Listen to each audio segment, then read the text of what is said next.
So when you think about the operational perspective, I know you mentioned you have like what 80 some odd tasks in order to launch a community, but then we have this keeping the community engaged and running operationally. And I know you talked about like needing a facilitator. What else operationally needs to happen in order for that to stay engaged long term, for you to help understand like if it's working, like what do those metrics look like?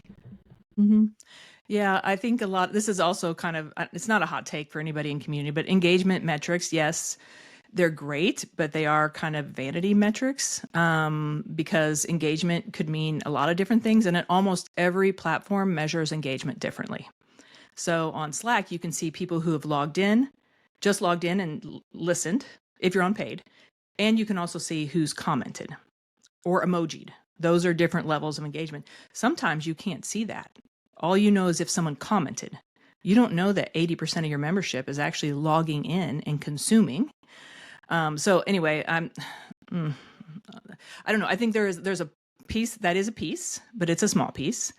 Um, Also, I am a fan of surveying. So there is, and I think it was by CMX or David Spinks, who are kind of like big name, or David Spinks definitely used to be a big name guru in there. It's called the Community Member Fit Score, which is, I think, based on some type of product, is like, how disappointed would you be if you could no longer access this community?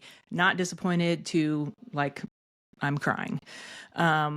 And then you can do that for each of your programs. So like, how disappointed would you be if you could no longer access office hours or X or Y? And so I've been doing that like on a 6-month cadence, but I'm moving that with one customer to a 3-month cadence so we can get a better idea of how like the different programs that we're launching are moving the needle or not.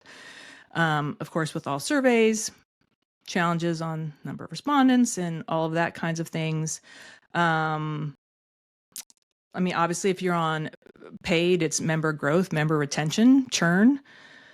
When you get a little bit more mature, you can do based on referrals. So I know like Gong has a lot of data because they've had a customer community forever. Nisha Bakshi is amazing. It serves their long tail customer success.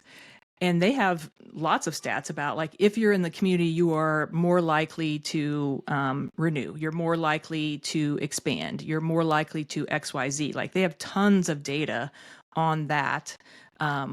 So eventually you can measure that.